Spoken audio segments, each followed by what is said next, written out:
Hey, what's up, everyone? Welcome to another BRAP. Sorry, I was having some technical difficulties here. I don't know what's happening, but my mic was acting all messed up. Discord wasn't really working, and so couldn't enter the Discord room. So sorry about the technical difficulties, but hopefully everyone can hear me okay. If I could just get a quick Sam says, there we go, we're good.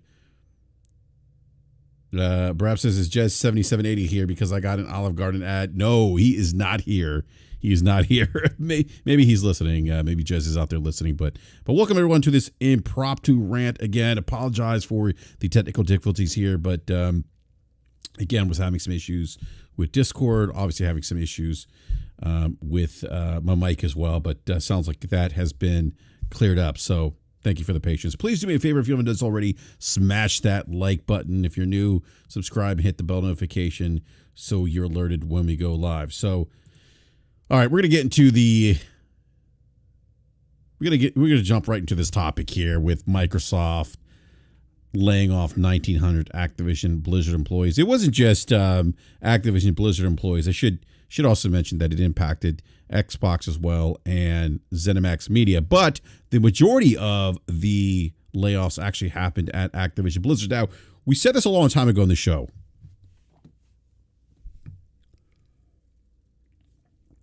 When people were saying that this deal was great for the employees at Activision Blizzard, we said, hey, pump the brakes. There is going to be a windfall as a result of this acquisition that's going to result in people losing their jobs. And when I said this, I said to, well, first, let me just backtrack here. First, I want to say something with regards to those impacted by this particular layoff. It sucks. And I feel for the people that were impacted by the layoff yesterday. And layoffs are never easy. Never easy. I've been part of a reduction in force myself in my career. As a matter of fact, it happened to be one of the instances. The one instance I had where my position was eliminated as a result of a reduction in force. That actually, it came out of literally left field. We were actually in the process of acquiring or being acquired actually, and leadership had said, "Hey, we're fine. We're doing well." And long story short, the deal just fell apart. Apparently, the CEO of our company had cooked the books a little bit, kind of fudged the numbers to make us look more attractive. And that totally unraveled this acquisition, which led to offices being closed. My office actually was one of the offices being closed, and I was only there for about 3.5, 4 months, so I was fairly new, and I was leading a team. And I remember just how angry I was, how disappointed I was, how upset I was. Just a full. I mean, every emotion you could feel: anger, fear. Anger again, if a sense of sadness in some ways too, like that you put so much time into working for an organization and try to help that organization meet its goals.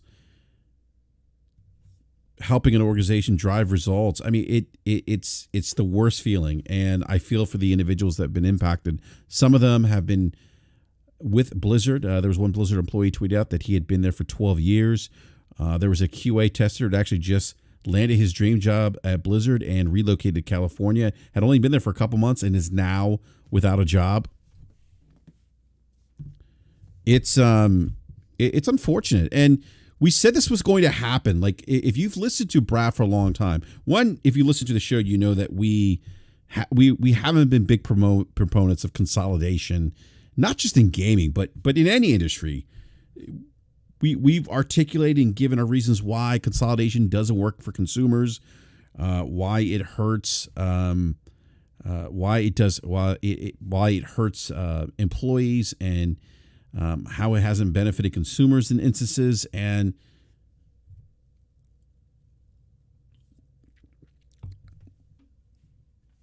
with big mergers and acquisitions, what we said that, hey, look, there is going to be layoffs that are going to happen at Activision Blizzard as a result of this merger acquisition because of redundancies, because you have duplications of positions. You're not going to keep people on and create inefficiencies when you acquire a company. That just never happens. I've been through 3 merger acquisitions.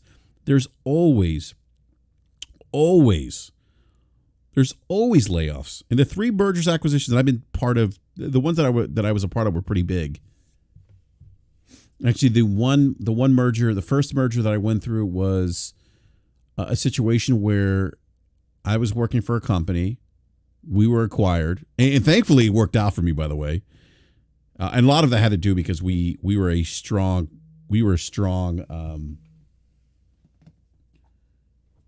The office that I was working for was a strong revenue driver.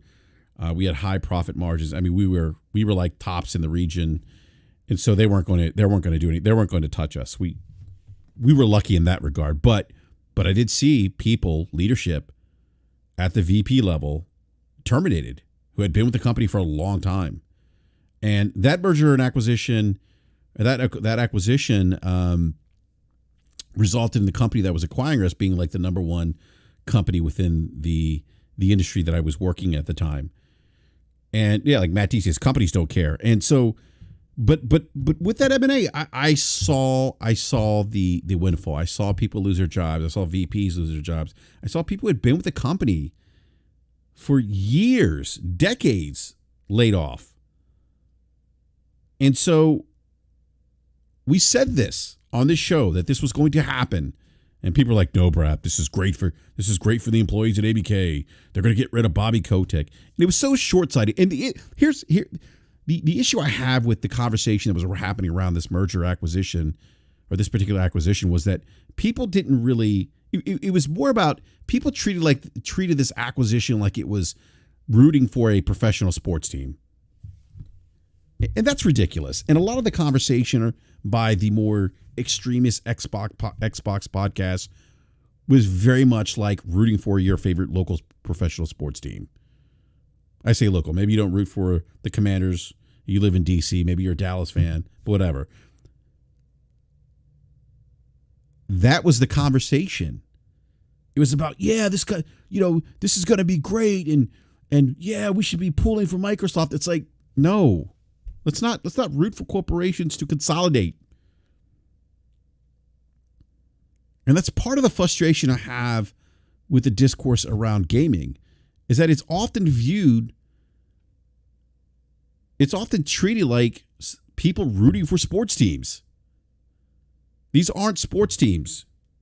These are billion-dollar, in Microsoft's case, trillion-dollar corporations.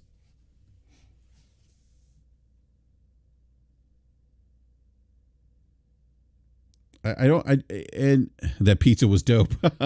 What's up? Glad you could make it here, Attica. I'm glad the pizza party worked out well. JP Gaby says ABK customer support was not a redundancy. It was cost cutting due to the Microsoft did not put their own internal team, but outsourced to temporary worker contracts. Well, that's technically still a redundancy, Jeff B. Gaby, because they have those contractors in place anyway. You're gonna offshore that. It's a cheaper expense. You already have that mechanism in place. You're not going to keep ABK's customer support center when you already have that infrastructure, that overseas infrastructure or mechanism in place to move that part of the business overseas.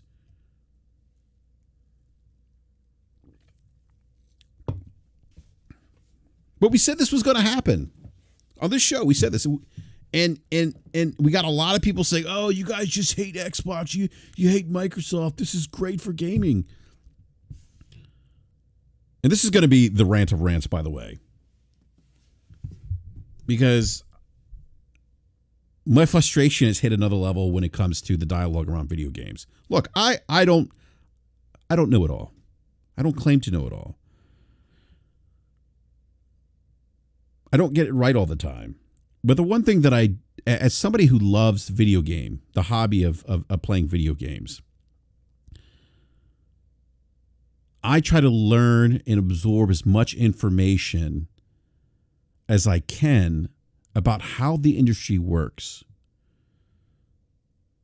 Because that is sorely lacking.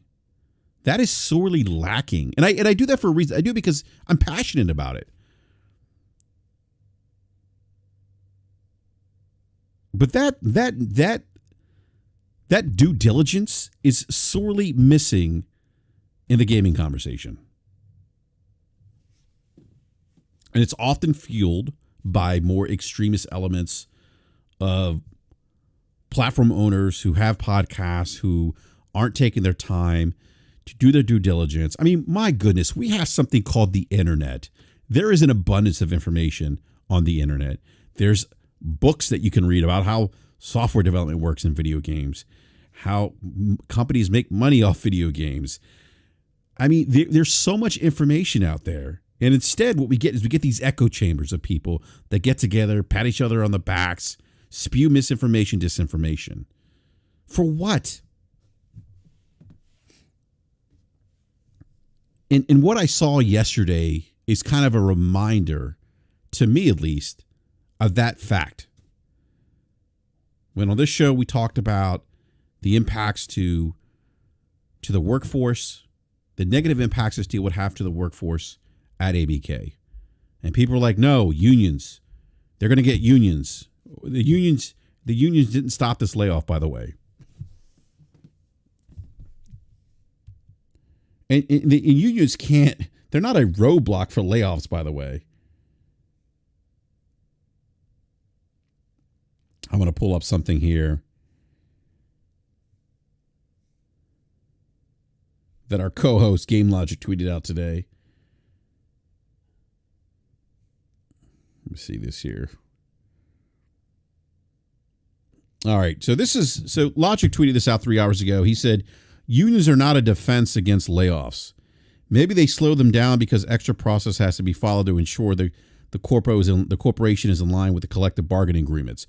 But in some ways, they make layoffs worse because they work towards agreements in the event of a layoff, and an emphasis is placed on protecting people by seniority, not by performance or achievement of smart objectives. So even if they checked out and are retired on duty, they just keep their jobs while your hit pots are let go. If that gets ratcheted into place for your knowledge workers, now you're looking at a brain drain that negatively impacts your competitiveness. So Logic is pretty spot on with that assessment of unions. And it's why we said earlier when I was having the back and forth dialogue with some of the more extremist elements of the Xbox community about unions, like people who are senior developers that are making six figures don't want unionization. And people are like, of course they do. Well, no, if they did, nothing's preventing them from getting together and voting on unionization. Just look at how unionization works. Again, use the internet.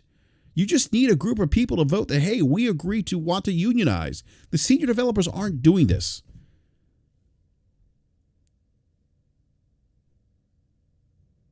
Player says UAW has layoffs all the time. Exactly. Look at the auto workers union. Look at the automotive industry.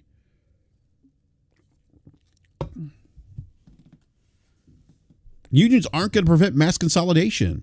They're not going to prevent layoffs as a result of consolidation.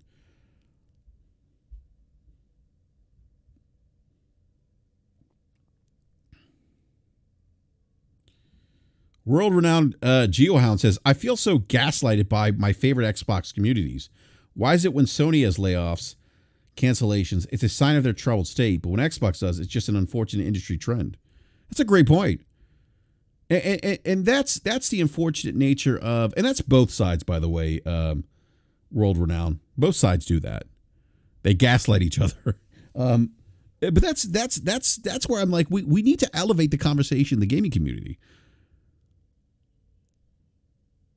There's no reason why there's, I mean, like I literally heard, who is it? Boomstick say, hey, I don't know about business, and then offer opinion about business. No, if you don't know about business and you've acknowledged that you don't know about business, you shouldn't be making opinions about business. You should also put the emotion aside, put the fandom aside. That's the problem. It's fandom. Fandom seems to get in the way of reasoning and logic. Put the fandom aside. Do your research. Look on the internet.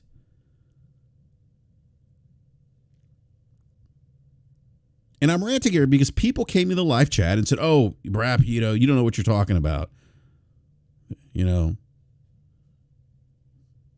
This is going to be great for Activision employees."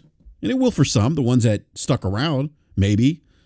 We also don't know what the impact of culture is going to be. It's one of the things that people don't talk about. People are like, oh, well, Bobby Kotick's out there. The culture is going to improve. Really? Maybe, maybe not. Changing culture is not easy. I've been a part of culture change. If you listen to the show, you know what I do. I put on my TA HR hat. I've been doing this for 17 years. Changing culture is not easy. It's not impossible, but it's not easy. And there's no guarantees that that's going to be the case at ABK. If it happens, great.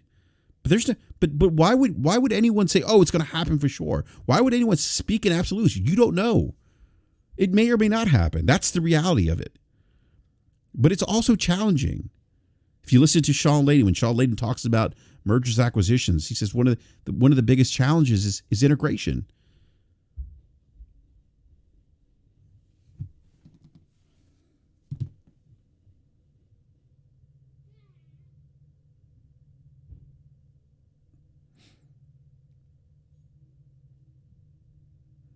The other thing I realized yesterday in the conversation around these layoffs were that people actually don't understand the difference between revenue and profit.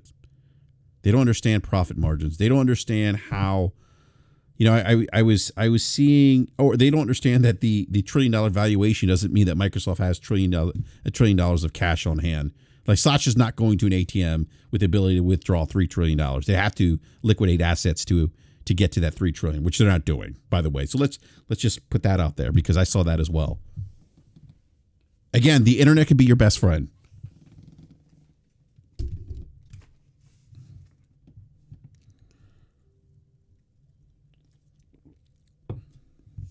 I saw something Paris tweeted out, which again had me shake my head, which fueled my frustration.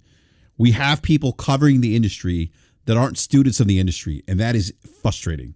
Like seriously, like we deserve better. Like content, like we deserve better from content creators and from journalists. We really do.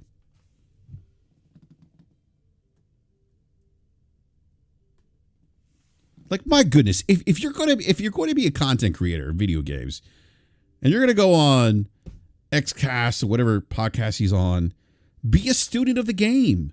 Be a student of the industry. Don't tweet out. Don't say things like, "Oh, well, instead of record revenues, how about record retention?"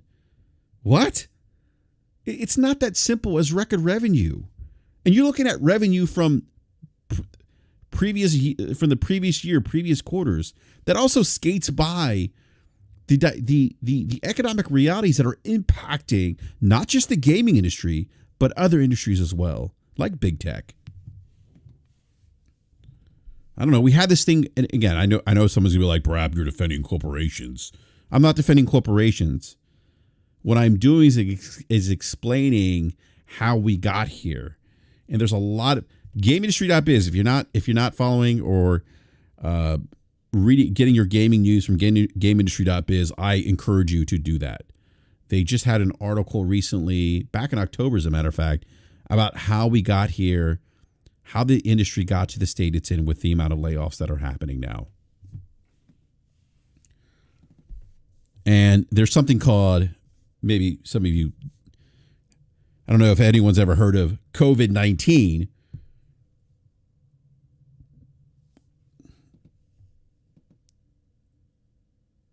But COVID-19 created a massive boom period for gaming. You go back, you look at the, and I have to go back and pull the numbers. I think it may have been Chris String who wrote the article for GameIndustry.biz, but I'd have to go back and look at the year-over-year revenue growth. It was like 50%, 30%. I forget what specific categories, but it was absurd. Like, to get 50% growth like that is just absurd in the industry. And it was because people were at home on lockdown trying to keep themselves entertained. And naturally, people gravitated towards video games. Understand that in order to support that growth, that boom period, companies therefore had to increase their headcount. We went through this at my company. And I can speak to this a little bit here. We went to this in my company where there was a boom period of hiring because we saw an increase of business as a result of, and there's a lot of mergers, acquisitions that were happening at the time because, again, you go back, money is cheap to borrow. Often people would borrow money to acquire other organizations. There's less of that happening because money's more expensive to borrow these days.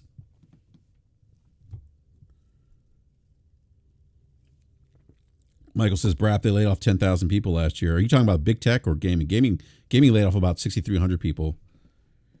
Yeah, player. They're saying revenue's down now, but they're also saying, but what Chris is also alluding to is that the profit margins are down too. So people look at record revenues, but it's not just record revenue. You have to look at the net profit margins, net income, net profit margins. I just which we've discussed on the show. We've had David Falke on discuss net profit margin.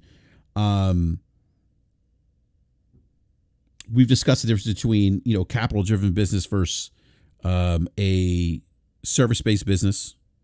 Actually, Logic and I were talking before the show started. He brought that up as well. But we've had that conversation here on this show.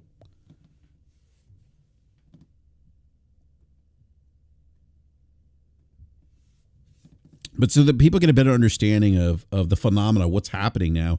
Again, you had this big boom period during COVID in the gaming industry and the tech boom as well.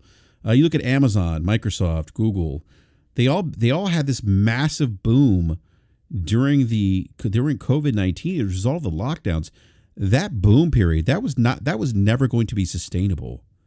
So you have these companies going from these record highs in terms of revenue, profitability, to all of a sudden just almost not necessarily cratering or falling off a cliff, but basically getting back to what you typically see these margins and these revenue increases to be at a normal level, right? Minus the boom period. So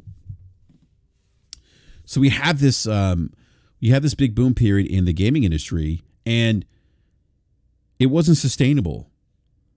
And to support that boom period, a lot of developers, publishers hired more people to support that. I go back to the company I worked for. We saw an increase of business on our end, a boom period, if you will. We hired a lot of people.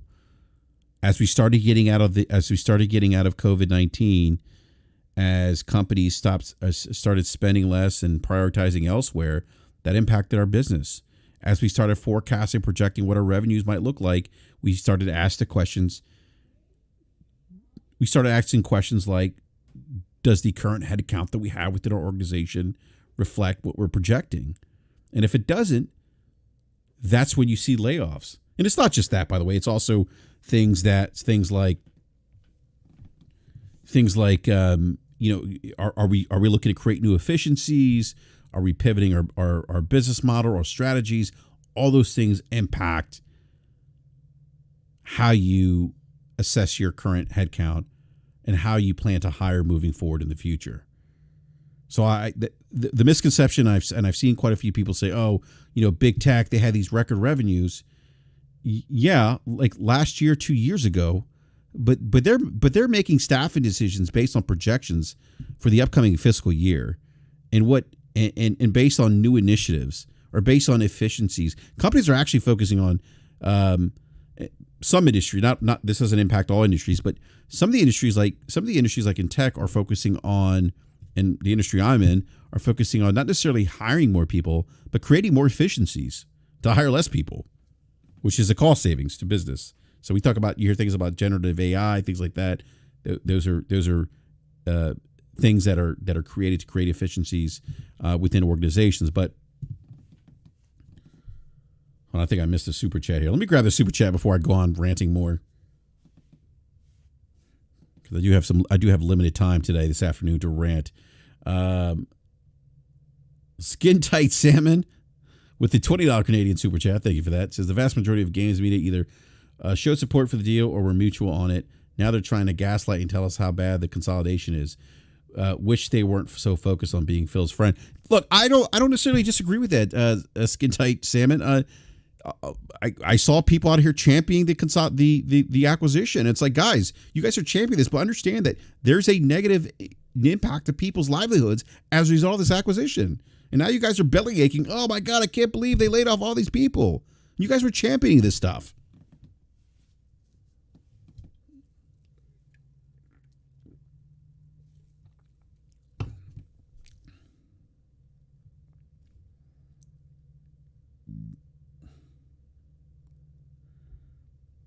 Player says, by the way, ABK hired 4,000 people since acquisition announcement in January 2022.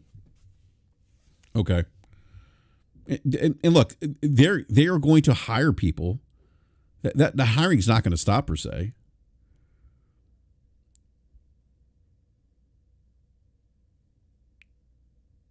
But that doesn't doesn't take away from the people, the 1,900 people or so, or the 8% of the workforce. To give you an idea, natural staff attrition in an organization annually is about 2 to 3%. That's considered normal. They just reduced 8% of the 8.6% of the Activision Blizzard King headcount. Well, I should say solely Activision Blizzard, but I'd say Xbox game, which now includes Activision Blizzard. So 8.6% was 9%. And again, normal attrition is about 2 to 3%.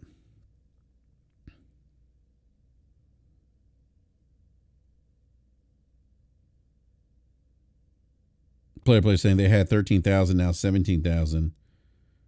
I haven't seen. So play. If you could provide a link, I'd like to see those numbers. But again, that doesn't take away from the impact of the 1,900 people, the 8% of staff that was laid off. And then we need to see where those investments and hires were.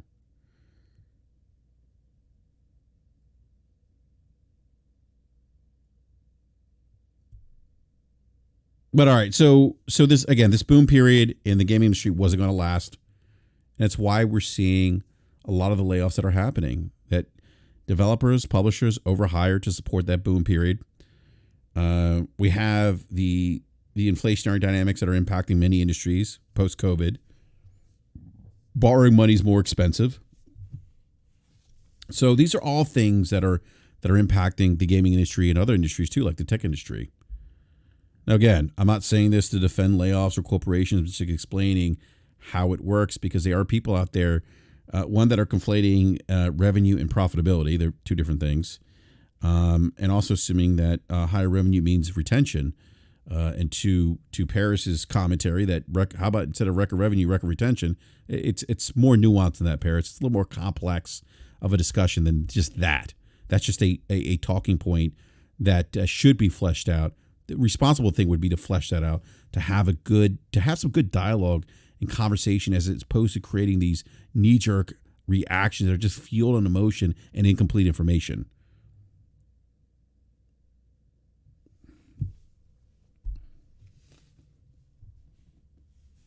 Now, my heart does go out to a lot of the developers that were impacted. I was reading their tweets yesterday. It was, a lot of it was just heartbreaking to read. There's one individual who said, after years of applying, I finally secured, this is the gentleman I mentioned earlier. After years of applying, I finally secured a job at Blizzard. I moved to California and I'm working with an incredible team. I couldn't be more excited to start developing tools and courses to help QA. 4 months into the job, I'm laid off. What the hell, Microsoft?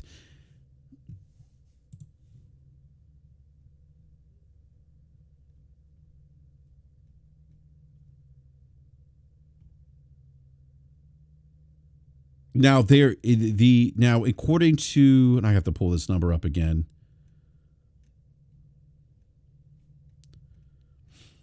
Tom Henderson's actually reporting that following yesterday's with the impact to, and I was actually surprised that some of the Call of Duty studios were impacted by this layoff, but Tom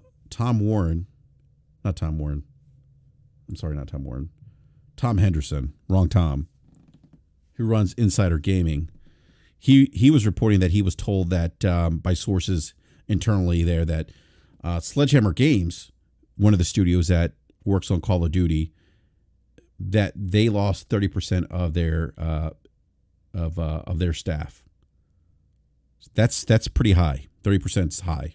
Again, if you think about that number that I talked about, you typically see that 2-3% natural attrition. 30% is very high. And then Toys for Bob, Tom Henderson is reporting around 40% of the staff were also let go from Toys for Bob. Toys for Bob also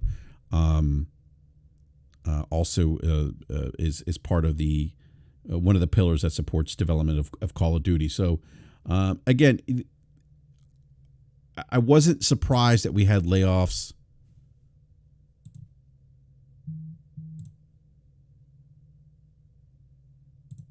I wasn't surprised that we had layoffs, but I was surprised that this happened within some of the studios that support Activision Blizzard. Now, there are some rumors out there. Again, I'm stressing these are rumors. That's the other thing a lot of podcasts I do. They don't stress that there's rumors. I'm hearing rumors that Microsoft may take an approach to contracting or outsourcing development to coincide with internal efforts for Call of Duty, very similar to what they did with Halo Infinite. Again, that is a rumor. I'm not saying that that's true. It's just something that's out there. We'll see if that comes to fruition. But if it is, it begs the question, what's the potential impact to development of Call of Duty? And we know about the challenges with Halo Infinite. Again, I'm not saying that it's going to be that we're going to see the exact same thing happen with Call of Duty that we do with Halo Infinite, but it's just something to kind of keep an eye on.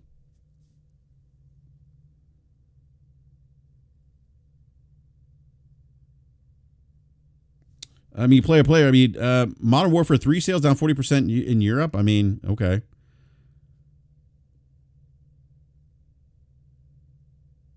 I mean, we have historically speaking, player. I mean, they have.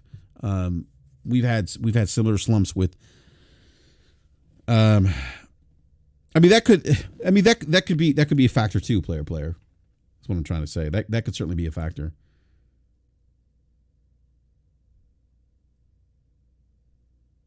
And I have to go back and look player at previous Call of Duties that didn't do well and kind of look at the impact of staff there.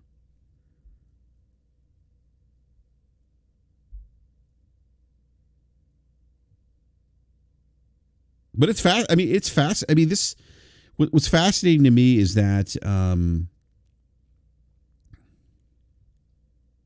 should say what's fascinating. What's crazy is that and I go back to some of the dialogue that was happening prior to this deal closing, where some people actually thought that there'd be no negative impact to employees. I remember Senator Elizabeth Warren speaking out against this acquisition, saying that it would hurt employees, and some of the more Xbox extremists really like tweeting at her saying, hey, you don't know about the video game industry. You don't know what you're talking about. Elizabeth Warren wasn't wrong. I mean, look what happened yesterday.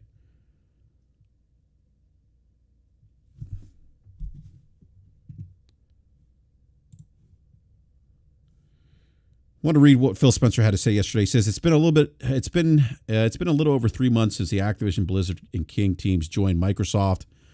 As we move forward in 2024, the leadership of Microsoft Gaming and Activision Blizzard is committed to aligning on a strategy and execution plan with a sustainable cost structure that will support the whole of our growing business. That's, to me, that's pretty much typical of what you would expect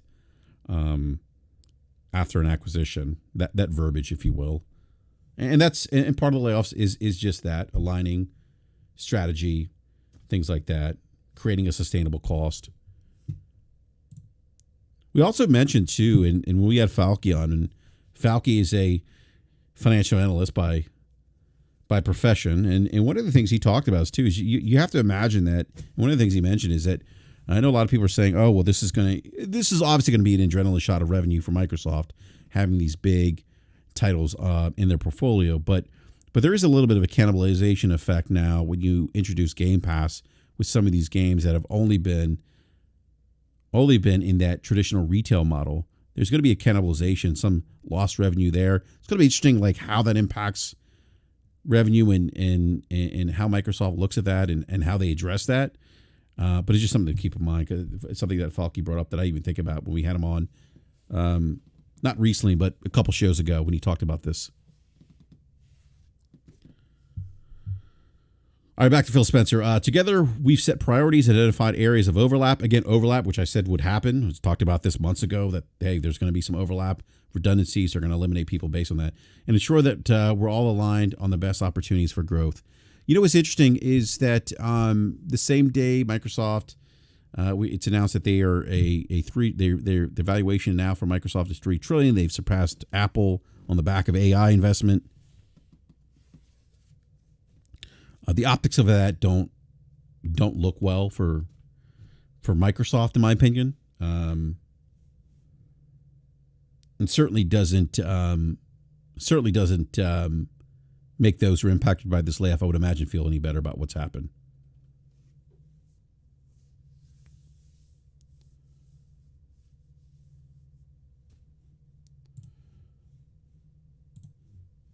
All right. As part of the process, we made the painful decision to reduce the size of our gaming workforce. By the way, this is pretty much standard language that I've seen from other C-level executives and companies that I've worked for, where they make these, where they have not just through layoffs as a result of an acquisition or merger, but just layoffs in general.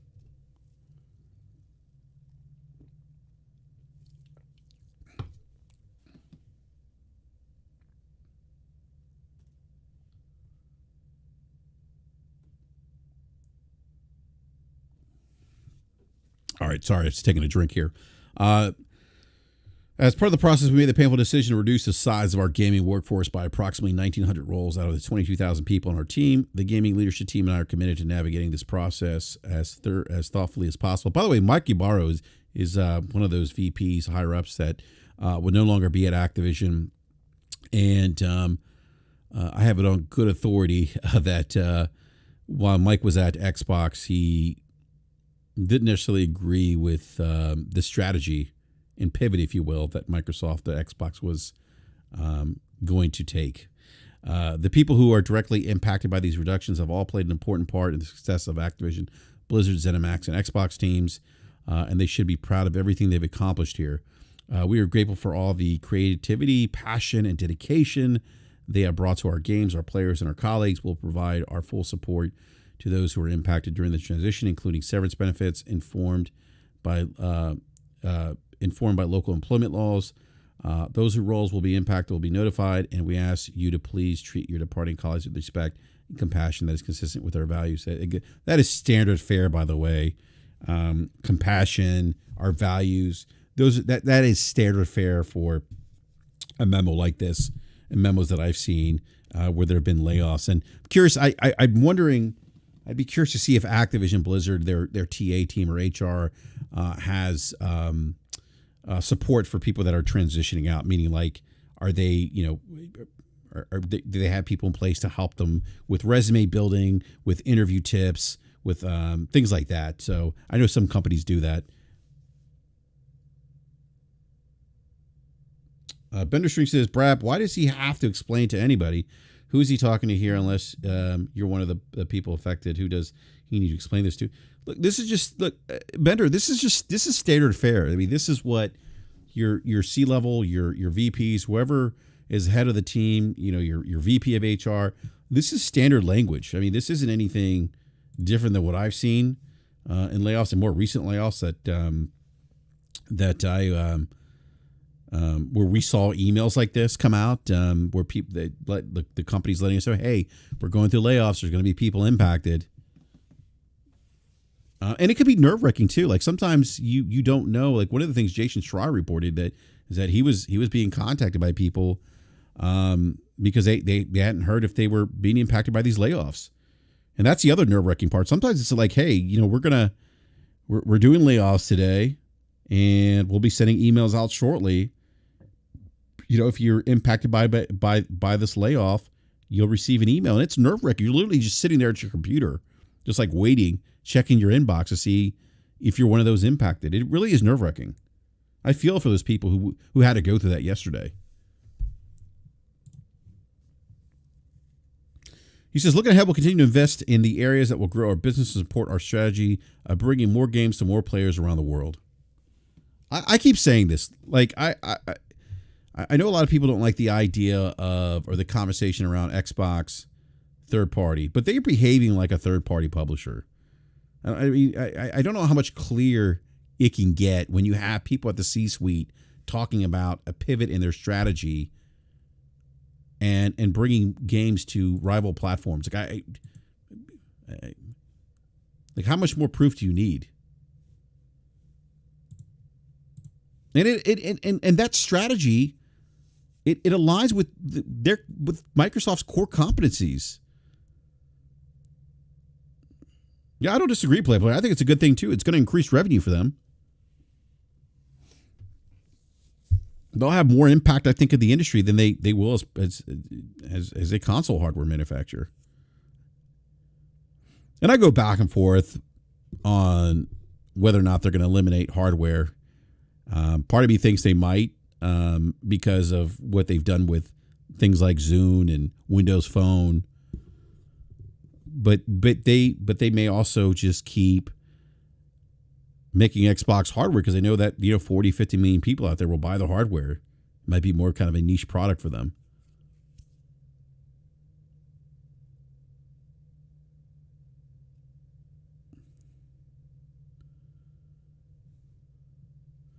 Apex versus BRAP. I don't understand this. Why, when people get fired, why do they go to journalists out of all people? Who knows? That's a great question. I don't know. I've never experienced that, but it could be that they have relationships with Jason Schreier and they felt comfortable going to him, see if he's heard anything. The anxiety of knowing that your job might be eliminated that day and not knowing what's going to happen, I could certainly understand the mindset of, let me reach out to someone I know who could have maybe some more insight, because maybe I'm not getting the insight that I want, or there's a lot of unknowns right now. I don't know if my position is going to be eliminated. Let me reach out to someone who might have some insight potentially. I mean, that could be it. It could certainly be a nerve-wracking experience.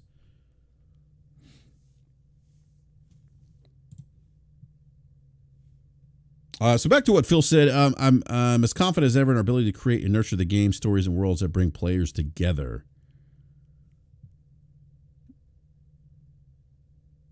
I want to read what Mike Ibarra said. Mike Ibarra says, I want to thank, here's Ibarra's statement, and he posted this on Twitter. I want to thank everyone who's impacted today for their meaningful contributions to their teams, to Blizzard, and to players' lives. It's an incredibly hard day, and my energy and support will be focused on all those amazing individuals impacted.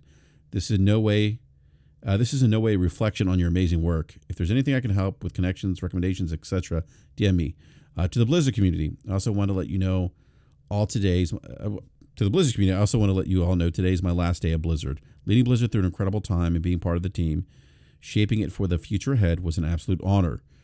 Having spent 20 plus years at Microsoft and with the acquisition of Activision Blizzard behind us, it's time for me to once again become Blizzard's biggest fan from the outside.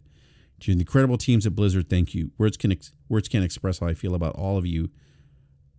You are words can express how I feel about all of you. You are amazing. Continue to do incredible things and always keep Blizzard Blue and the player at the forefront of every decision.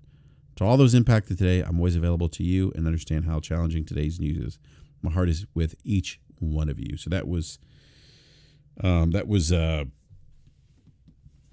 Mikey Barr. And then also Blizzard's chief design officer and co-founder Alan Adam is also leaving Blizzard. He's the developer behind World of Warcraft, Diablo, and Overwatch, and so he will be leaving as well. So, so just a big shakeup here at Activision Blizzard King, and look, as we said months ago, this was going to happen as a result of the merger acquisition, and there could be instances too where sometimes with these things, sometimes when you have these acquisitions too. You often start looking at people who may not be maybe low performers, and maybe they've overstated their maybe they've stayed longer than they should, and there could be some of that here too. I'm not saying definitely. I'm saying there could be some of that. I've seen that before too.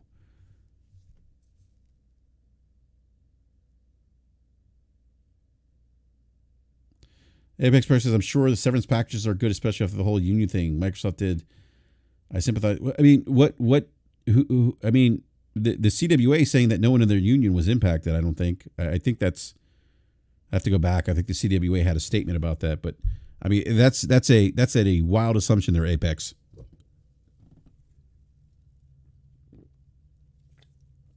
Remember, not everyone Apex that was part of this layoff was part of a union. It's the QA testers that were unionized.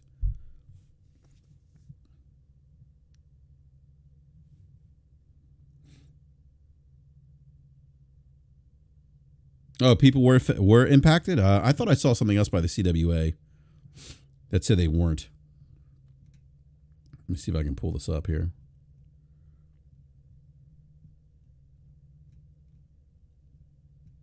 I thought Video Games Chronicle had a, let me just Google this real quick.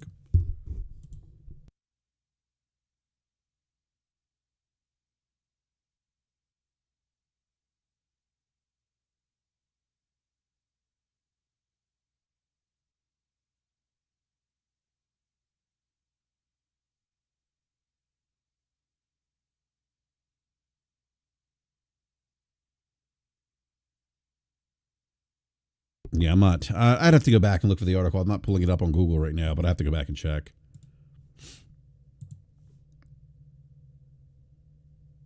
Oh, it came out this morning. Okay, I may have missed that then. Player. I'll have to look. I have to read that article then.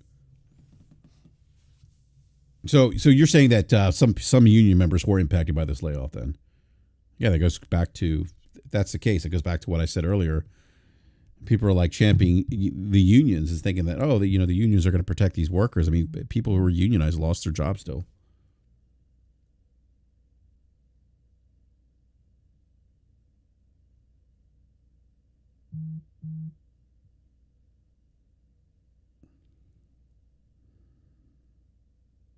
So, hey, Ice Queen Gaming, what's going on?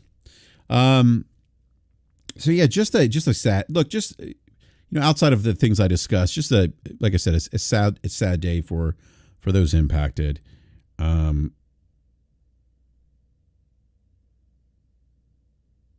I think it's I think we need to be careful as consumers to champion and pom and treat these corporations like they're our favorite sports teams, and really add some critical thought analysis to the conversation around gaming. I mean, it's a hobby we all love. There's so much information out there. We have enough misinformation, disinformation out there.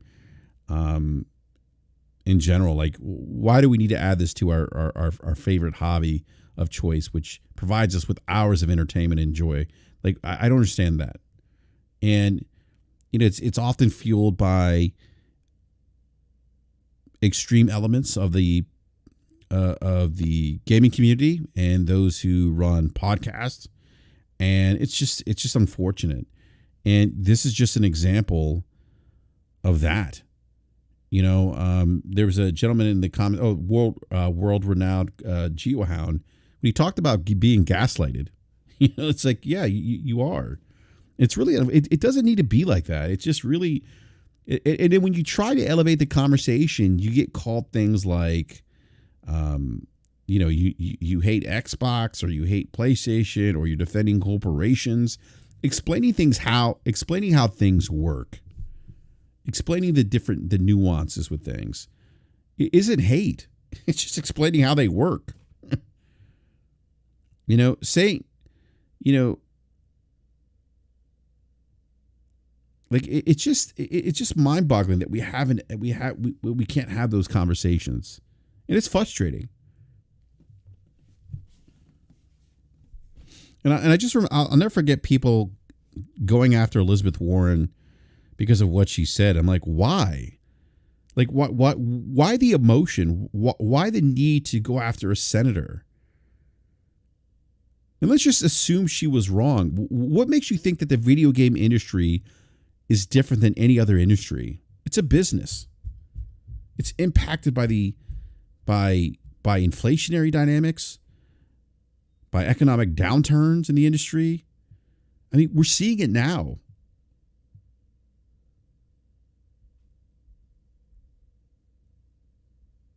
Apex says if it wasn't Microsoft and another company like Meta or Amazon, so what? Like that's to me, Apex, that's a cop out. Meta or Amazon. I mean, so the option is consolidation. Like I saw people running with it. Oh well, it's better Microsoft than Amazon and Meta. How is that better? It's not any better. All three are tech companies. You're talking about a consolidation of the industry by companies who have the ability to leverage your adjacencies to do things that may not be beneficial to consumers. By the way, I encourage everyone to read Cory Doctorow's book, Choice Point Capitalism, as he talks about enshittification. Logic actually provided a refresher on what enshittification is on Wednesday's show. So please check out the Wednesday show from BRAP this week. And people are up in arms right now that Netflix is going to be increasing their subscription prices again.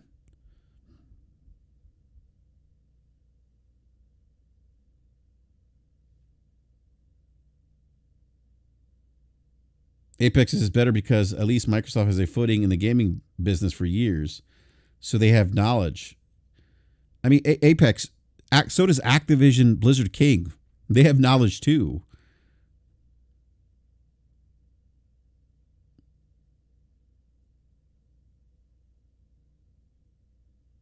They have knowledge too. And frankly, Apex, Microsoft hasn't necessarily set the world on fire as a player in the gaming industry. Don't get me wrong, they've made some valuable contributions to the gaming industry.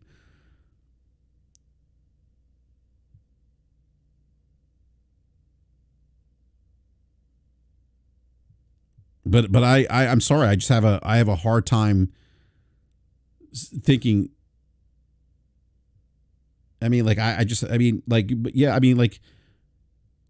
I know, but again, Bobby was going to sell either way. Okay, so yeah, he was going to sell either way, but this idea that somehow Microsoft it's the lesser of evils. Like I don't. It's a corporation. At the end of the day, it's a corporation that can leverage adjacencies in the marketplace in ways that other competitors in gaming just can't do. And so, if they're able to tip the economy of gaming in their favor, what does that mean for the consumer? Let's think these let's try and think these things through before we start pom-pomming what Microsoft acquiring more publishers.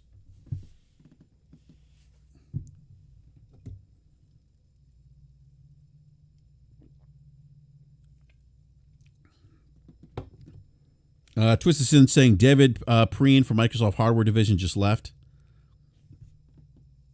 Do we know why he left?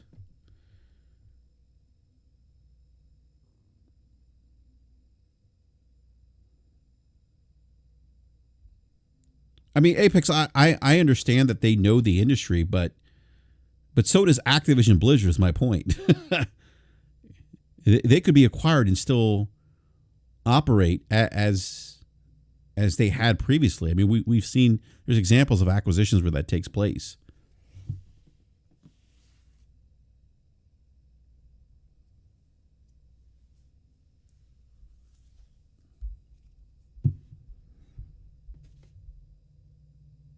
It wasn't. It wasn't resolved. It wasn't resolved the layoffs.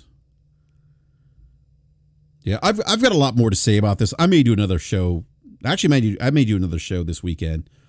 There's more that I didn't get to talk about that I think needs to be fleshed out a bit more, that I just didn't get a chance to because I'm on limited time. But I do need to wrap up the show because I do have a conference call I need to get to. But I do want to thank everyone for joining me live today. I really appreciate it. This was very impromptu. And please do me a favor, hit that like button if you haven't done so already. Subscribe, hit the bell notification so you're alerted when we go live. I always appreciate the support. Let's just try to elevate the conversation around gaming. There's so much valuable information out there.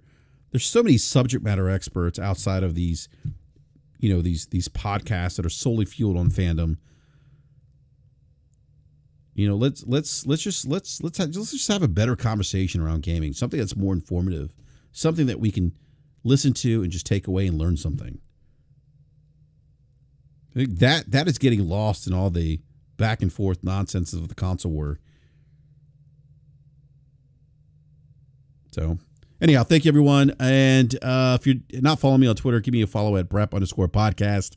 Again, hit that like button, helps out the channel. Subscribe, hit the bell notification so you're alerted when we go live. And like I said, I may do another show to kind of like a part 2 of this conversation. But anyhow, thank you everyone. I appreciate it. We'll catch you next time.